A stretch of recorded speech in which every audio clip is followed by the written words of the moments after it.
تیرے اعمال سے ہے تیرا پریشان ہونا، تیرے اعمال سے ہے تیرا پریشان ہونا، ورنہ مشکل ہی نہیں مشکل آسان ہونا۔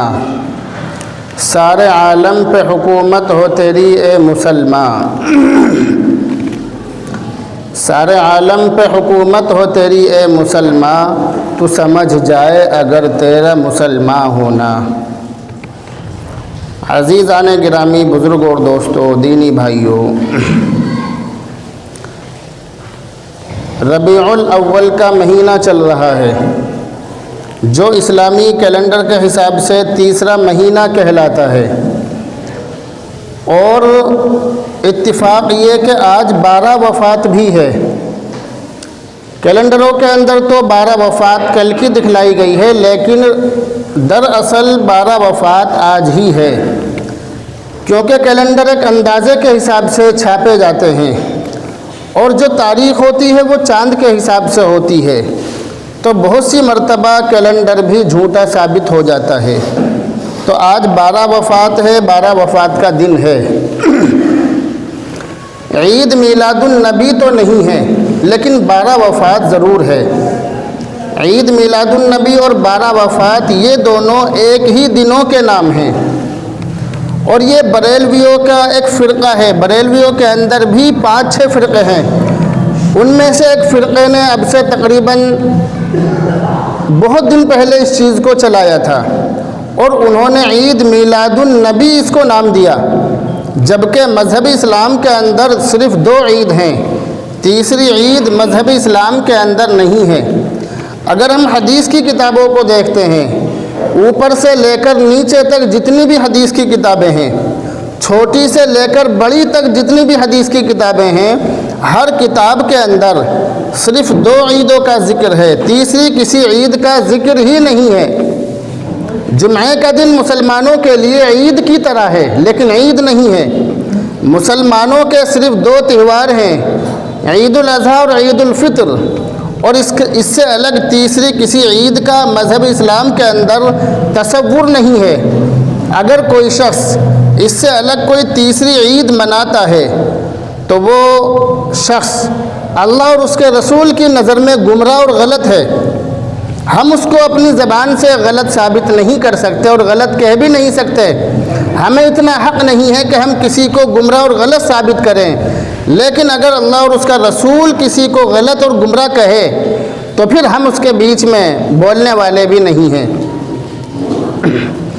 جو لوگ آج کے دن کو 12 وفات کے دن کو عید میلاد النبی کہتے ہیں،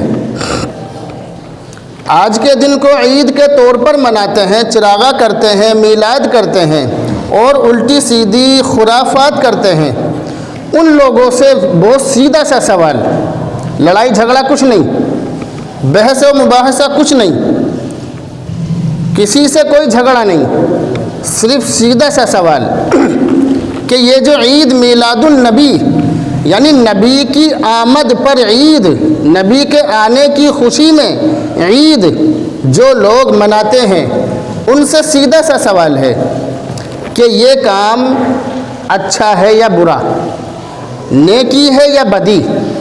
عید میلاد النبی منانا اچھا ہے یا برا؟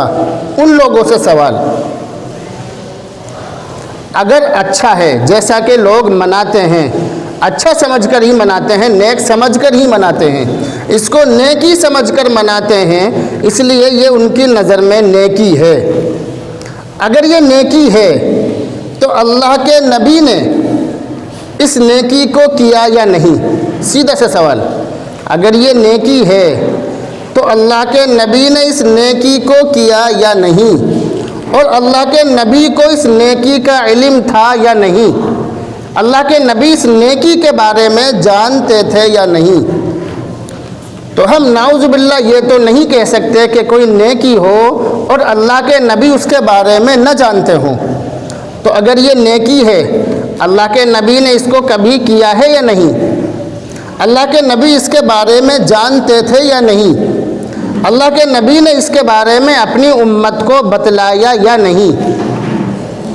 تو اگر یہ نیکی ہے تو اللہ کے نبی نے اپنی امت کو اس کے بارے میں بتلایا ہوگا اگر یہ نیکی ہے، یا تو یہ کہہ دو کہ یہ نیکی نہیں ہے۔ اگر نیکی نہیں ہے تو پھر کرتے کیوں ہو؟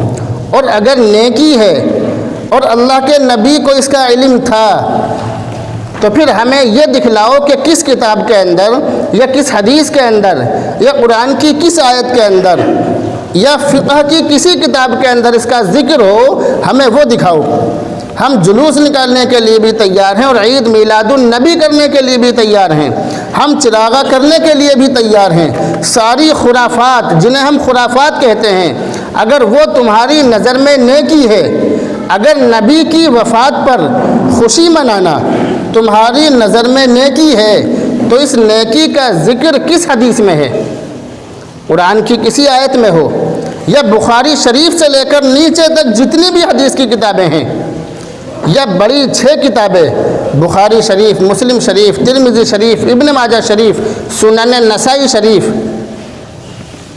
اور ابو داؤد شریف، ان 6 حدیث کی بڑی کتابیں، یہ 6 حدیث کی بڑی کتابیں ہیں، ان 6 کتابوں میں سے کسی بھی کتاب کے اندر اس چیز کا ذکر ہو، کسی بھی کتاب کے اندر، یہ 6 کتابیں حدیث کی وہ ہیں جن کو صحاح ستہ کہا جاتا ہے، یعنی 6 صحیح کتابیں، ان کے اندر یہ بتلایا جاتا ہے کہ ساری حدیثیں صحیح ہیں، ساری حدیثیں بالکل بڑھیا ہیں، اچھی والی ہیں، سب سے نمبر 1 کوالٹی کی حدیث ان کتابوں کے اندر ہیں۔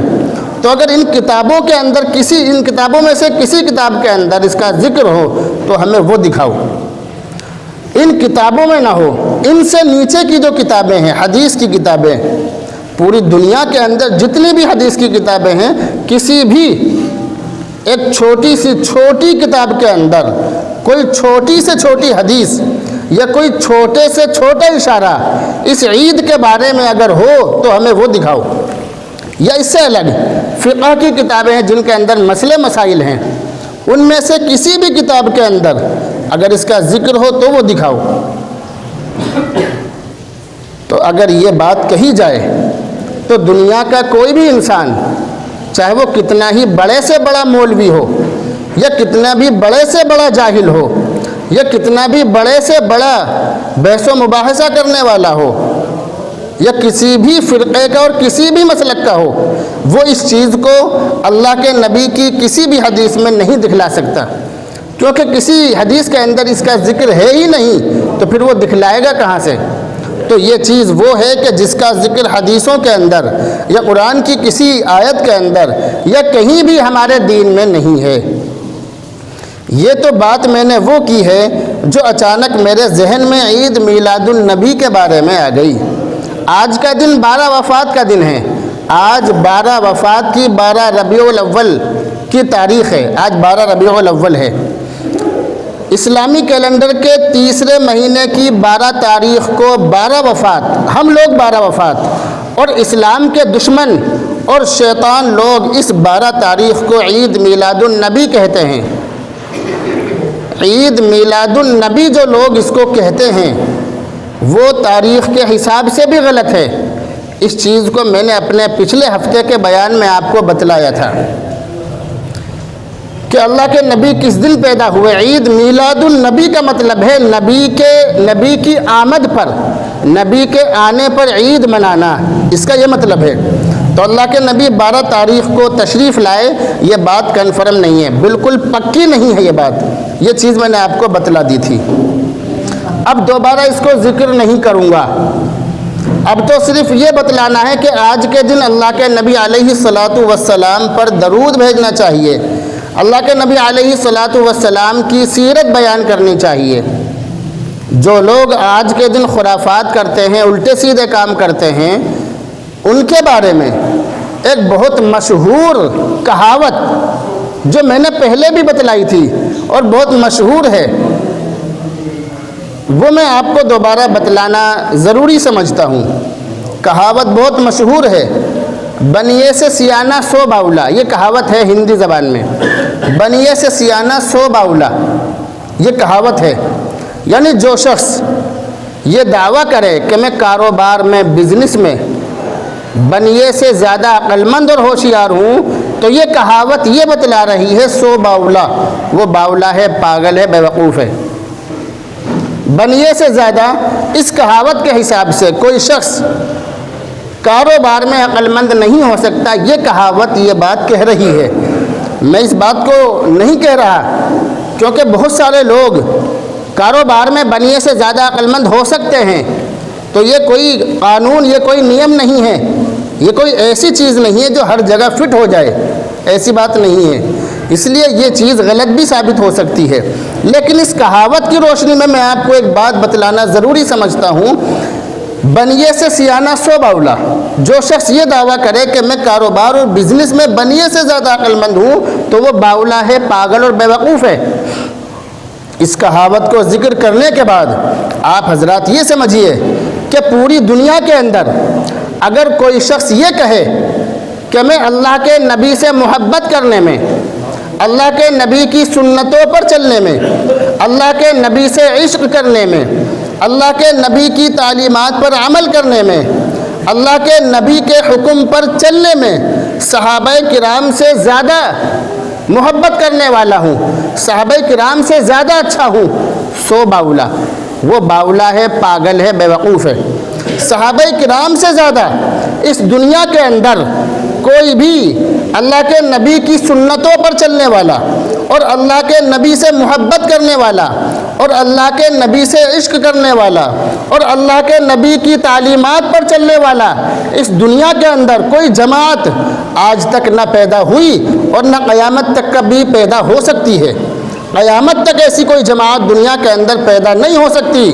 اگر کوئی شخص ایسا دعویٰ کرے تو اس کا دعویٰ باطل ہے، بیکار ہے، وہ شخص پاگل ہے، بیوقوف ہے، باولا ہے وہ، جو یہ کہے کہ میں صحابہ کرام سے زیادہ نبی سے محبت کرتا ہوں۔ کوئی نہیں کر سکتا۔ صحابہ کرام کی جماعت تو وہ جماعت ہے کہ جو نبی کے وضو کے پانی کو زمین پر نہیں گرنے دیتے تھے اور زمین پر گرنے سے پہلے اپنے بدن پر مل لیا کرتے تھے، صحابہ کرام وہ ہیں۔ صحابہ کرام کی جماعت کا مقابلہ دنیا کی کوئی جماعت نہیں کر سکتی۔ پوری دنیا کے لوگ مل کر، پوری دنیا کے بڑے سے بڑا قطب، بڑے سے بڑا ابدال، بڑے سے بڑا ولی اللہ، ادنا سے ادنا صحابی نے جس گھوڑے پر بیٹھ کر اللہ کے راستے میں جہاد کیا ہو، کتابوں کے اندر لکھا ہے کہ اس گھوڑے کی کھر پر جو مٹی لگی ہے، اس مٹی کا جو مرتبہ اللہ کے نزدیک ہے، بڑے سے بڑے ابدال کا مرتبہ اللہ کے نزدیک وہ نہیں ہو سکتا۔ تو اگر کوئی شخص یہ کہے کہ میں صحابہ کرام سے زیادہ نبی سے محبت کرتا ہوں، وہ شخص پاگل اور بیوقوف ہے۔ صحابہ کرام سے زیادہ نبی سے کوئی محبت کر ہی نہیں سکتا۔ جب محبت کر ہی نہیں سکتا تو جب اللہ کے نبی کا وصال ہوا، آپ اس دنیا سے تشریف لے گئے، اللہ کے نبی نے 1,24,000 سوا لاکھ صحابہ کرام کو چھوڑا۔ وہ صحابہ کرام آپ کی ہر ادا پر جان قربان کرنے والے تھے، آپ پر اپنی جان نچھاور کرنے والے تھے۔ وہ صحابہ کرام ایسے تھے کہ جنگ احد میں، میدان احد میں کفار سے لڑائی ہو رہی تھی اور ہمارے نبی حضرت محمد عربی صلی اللہ علیہ وسلم پر کفار تیروں کی بارش کر رہے تھے۔ حضرت ابو دجانہ رضی اللہ تعالی عنہ اللہ کے نبی کے سامنے کھڑے ہو گئے کہ کفار کی طرف سے جو بھی تیر آئیں گے میں انہیں اپنے بدن پر لے لوں گا، لیکن اگر وہ اللہ کے نبی کو اپنے پیچھے لیتے اور اس طرح سے اپنے سینے پر سارے تیروں کو لیتے تو اللہ کے نبی کی پیٹھ ہو جاتی، اللہ کے نبی ان کے پیچھے ہو جاتے۔ میدان احد میں، جنگ احد میں، جنگ کے میدان میں ایک صحابی نے یہ برداشت نہیں کیا کہ اللہ کے نبی کی طرف میری پیٹھ ہو جائے۔ وہ صحابہ کرام ہیں، انہوں نے اپنا سینہ، اپنا آگے کا حصہ اللہ کے نبی کی طرف کو کیا، اللہ کے نبی کی طرف کو مڑ گئے اور سارے تیر اپنی کمر پر لے لیے اور پوری کمر ان کی چھلنی ہو گئی۔ وہ صحابہ کرام ہیں۔ تو بھلا کوئی کہہ سکتا ہے کہ صحابہ کرام سے زیادہ ہم محبت کرنے والے ہیں؟ ایسا نہیں ہو سکتا۔ میں اس بات کو نہیں مان سکتا۔ صحابہ کرام سے زیادہ تو محبت کوئی کر ہی نہیں سکتا، کوئی کتنے ہی دعوے کرتے رہے۔ کوئی کتنا ہی کچھ بھی کہتا رہے میں اس کی بات کو نہیں مانوں گا۔ صحابہ کرام سب سے زیادہ نبی سے محبت کرنے والے ہیں۔ حضرت عثمان غنی رضی اللہ تعالی عنہ صلح حدیبیہ کے موقع پر مکہ کے مشرکین سے بات کرنے کے لیے مکہ تشریف لے گئے، مکہ مکرمہ تشریف لے گئے اور وہاں جا کر اپنے چچا زاد بھائی کے گھر رک گئے۔ جب ان کے چچا زاد بھائی ان کو لے کر کفار مکہ کے پاس جا رہے تھے تو ان کے چچا زاد بھائی نے دیکھا کہ حضرت عثمان غنی رضی اللہ تعالی عنہ کا جو پائجامہ ہے، جو ان کا تہبند ہے، وہ ٹخنوں سے اوپر ہے۔ ہر انسان کا پائجامہ، لنگی، پینٹ ٹخنوں سے اوپر ہونی چاہیے۔ اللہ کے نبی آدھی پنڈلیوں پر پہنتے تھے لیکن بہرحال ٹخنوں سے اوپر ہونا چاہیے۔ حضرت عثمان غنی رضی اللہ تعالی عنہ کے چچا زاد بھائی نے یہ کہا کہ تم کفار مکہ کے پاس جا رہے ہو، تم مکہ کے مشرکین کے، مکے کے رئیسوں کے پاس جا رہے ہو، وہ بہت مالدار لوگ ہیں، بڑے بڑے لوگ ہیں، وہ سردار لوگ ہیں، آپ ان کے پاس جا رہے ہو اور ان کے یہاں پر ٹخنوں سے نیچے پاجامہ رکھنا یہ اچھا مانا جاتا ہے، اور جو ٹخنوں سے اوپر اپنا پاجامہ رکھتا ہے اس کو اچھا نہیں مانا جاتا۔ تو انہوں نے یہ حضرت عثمان غنی رضی اللہ تعالی عنہ نے اپنے چچا زاد بھائی سے بحث نہیں کی، ان کو قرآن و حدیث کی دلیلیں نہیں سنائی، انہیں لمبے چوڑے قصے نہیں سنائے، انہوں نے صرف ایک چھوٹی سی بات کہی۔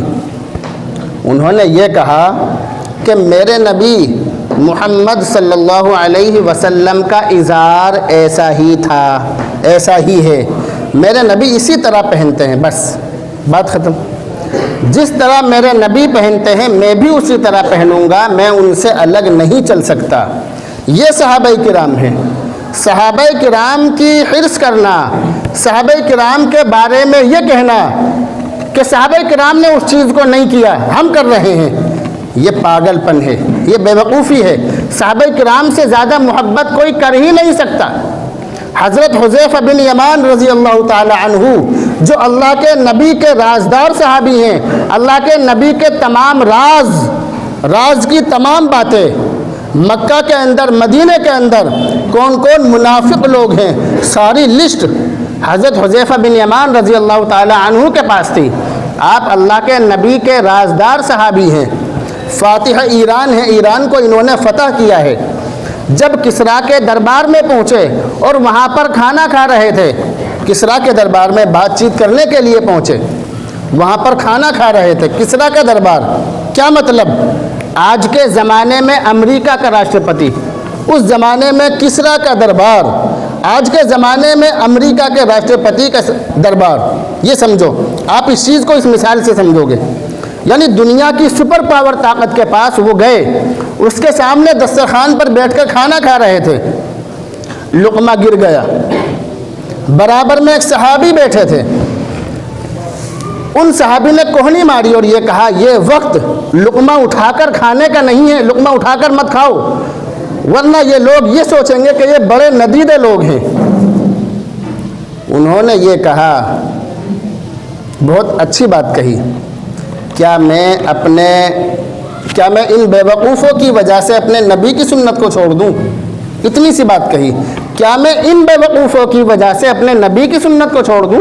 میرے نبی کی سنت یہ ہے کہ اگر دسترخوان پر لقمہ گر جائے اٹھا کر اس کو کھا لو، میں ان بے وقوفوں کی وجہ سے اپنے نبی کی سنت کو چھوڑ دوں؟ میں ایسا نہیں کر سکتا۔ اس کے بعد بادشاہ کے دربار میں انہیں حاضر ہونا تھا، بادشاہ کے دربار میں جانے کے لیے انہوں نے اجازت چاہی، تو جو باہر دربان کھڑا ہوا تھا اس دربان نے یہ کہا کہ اگر تمہیں بادشاہ سے ملنا ہے تو تمہارے کپڑے بہت گندے ہو رہے ہیں، بادشاہ کے پاس جانے کے لیے یہ ایک جبہ ہے، اس کو پہن لو۔ تو حضرت حذیفہ بن یمان نے یہ کہا کہ اگر تمہارے بادشاہ سے ملنے کے لیے، آج کے زمانے میں لوگ پولیس والوں سے اور چھوٹے موٹے لوگوں سے ملنا بہت بڑی بات سمجھتے ہیں، ان سے ملنے کے لیے اپنی پگڑی ان کے قدموں میں رکھنے کے لیے تیار ہیں، یہ آج کا مسلمان ہیں، وہ اس زمانے کے مسلمان تھے کہ دنیا کی سب سے بڑی سپر پاور طاقت کے سامنے یہ کہا کہ اگر اس بادشاہ سے ملنے کے لیے اس کا دیا ہوا جبہ پہننا پڑے گا تو ہمیں بادشاہ سے ملنے کی قطعاً ضرورت نہیں ہے، ہمیں نہیں ملنا بادشاہ سے، ہم واپس جا رہے ہیں۔ اتنی بڑی بات آج کے زمانے میں کوئی کہہ سکتا ہے؟ ویسی مسلمان بنے پھرتے ہیں ہم مسلمان نہیں ہیں۔ میں اپنے بارے میں کہوں گا میں مسلمان نہیں ہوں۔ اگر میں مسلمان ہوتا تو دنیا کے اندر یہ حالات پیدا نہیں ہوتے۔ اس زمانے کی سب سے بڑی سپر پاور طاقت کے سامنے یہ کہا کہ اگر بادشاہ سے ملنے کے لیے اس کا دیا ہوا جبہ پہننا پڑے گا تو ہمیں بادشاہ سے ملنے کی ضرورت نہیں ہے۔ اندر پیغام بھیجا کہ بڑے عجیب و غریب قسم کے لوگ آئے ہیں۔ بادشاہ نے وہ شخص بادشاہ کے پاس اندر جا رہا تھا۔ اسی دوران حضرت ربعی بن عامر رضی اللہ تعالی عنہ جو حضرت حذیفہ بن یمان کے ساتھ آئے تھے، وہ اپنی تلوار کی کترے اس پر لپیٹ رہے تھے۔ تو دربار نے یہ کہا ہنس کر کہ تم ان تلواروں سے ایران کو فتح کرو گے، ان تلواروں سے جن پر تم کترے لپیٹ رہے ہو ان سے ایران کو فتح کرو گے۔ تو حضرت ربعی بن عامر نے یہ کہا کہ تو نے صرف تلوار دیکھی ہے، تلوار چلانے والا ہاتھ نہیں دیکھا۔ اس نے کہا کہ ہاتھ بھی دکھا دو۔ اندر سے سب سے زیادہ مضبوط ڈھال منگائی گئی۔ حضرت ربعی بن عامر نے تلوار گھما کر جو اس ڈھال پر مارا، کتابوں کے اندر لکھا ہے ڈھال کے 2 ٹکڑے ہو گئے، سب سے مضبوط ڈھال کے 2 ٹکڑے ہو گئے۔ اندر بلایا گیا، صحابہ کرام کو اندر بلایا گیا۔ اندر جب پہنچے تو وہاں کا منظر کچھ ایسا تھا کہ بادشاہ کرسی پر بیٹھا تھا اور سارے لوگ کھڑے ہوئے تھے۔ حضرت حذیفہ بن یمان نے یہ کہا کہ اے بادشاہ، اگر تجھے ہم سے بات کرنی ہے تو یا تو ہمارے لیے بھی کرسی منگا ورنہ تو بھی کھڑا ہو جا۔ ہمارے نبی نے فرمایا کہ ایک شخص بیٹھا ہو اور سارے لوگ اس کے سامنے اس طرح کھڑے ہوں، اس طرح بات چیت نہیں ہوتی، یا تو ہمارے لیے بھی کرسی منگاؤ ورنہ تم بھی کھڑے ہو جاؤ۔ آج کے زمانے میں ہمت ہے کسی کی؟ ہم سب چیزیں دیکھتے ہیں، یہ چیزیں بیان نہیں کر سکتے آپ کے سامنے۔ کل بھی ہم نے بہت کچھ دیکھا، بڑے بڑے لوگوں کی کچھ چیز ہم نے کل دیکھی، لیکن ہم اس کو آپ کے سامنے ذکر نہیں کر سکتے۔ کل کہیں گئے تھے ہم، تو وہاں پر بہت ساری چیزیں دیکھنے کو ملی، ان چیزوں کو بیان نہیں کر سکتے۔ لیکن بہرحال جب یہ بات انہوں نے کہی، وقت بھی زیادہ ہو رہا ہے، گھنٹے کی طرف مت دیکھیے، بات ختم کر رہا ہوں۔ جب انہوں نے یہ بات کہی کہ یا تو تم بھی کھڑے ہو جاؤ ورنہ ہمارے لیے بھی کرسی منگاؤ، بادشاہ نے کہا بڑے عجیب لوگ ہیں، ایک کام کرو، یہاں کی مٹی ٹوکرے میں بھرو اور ان کے سر پر رکھ کر انہیں روانہ کر دو۔ ایسا ہی کیا گیا، وہاں کی مٹی بھر کر ٹوکرے میں بھر کر حضرت ربعی بن عامر اور حضرت حذیفہ بن یمان کے سر پر رکھ دی گئی۔ انہوں نے مٹی اپنے سر پر رکھی اور سر پر رکھنے کے بعد گھوڑے پر سوار ہوئے اور گھوڑے کو دوڑا دیا اور یہ کہتے ہوئے گئے، اے بادشاہ سن، تو نے اپنے ملک کی مٹی ہمارے حوالے کر دی ہے، اب دیکھنا کیا ہوگا۔ تو نے اپنے ملک کی مٹی ہمارے حوالے کر دی ہے، اب دیکھنا کیا ہوگا۔ بادشاہ بڑا وہمی قسم کا تھا، اس نے کہا انہیں پکڑ لو، جلدی گرفتار کر لو انہیں، اس نے ایسا کہا۔ لیکن وہ صحابہ کرام تھے، وہ مفتی خالد نہیں تھے، وہ آپ نہیں تھے کہ ایسے ہی ہاتھ میں آ جاتے، وہ صحابہ کرام تھے، وہ تو نکل گئے، پتہ نہیں کہاں نکل گئے۔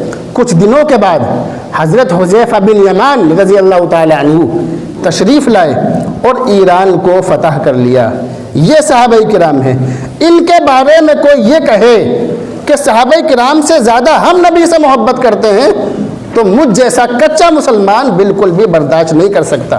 صحابہ کرام سے زیادہ نبی سے کوئی محبت کر ہی نہیں سکتا، اس بات پر ہمارا یقین ہونا چاہیے۔ آج 12 وفات کا دن ہے، سبھی حضرات نبی علیہ الصلاۃ والسلام کی شان میں درود شریف کا نذرانہ پیش کریں۔ اللہم صلی علی محمد النبی الامی وعلی آلہ وسلم تسلیما۔ اللہ رب العزت عمل کی توفیق عطا فرمائے۔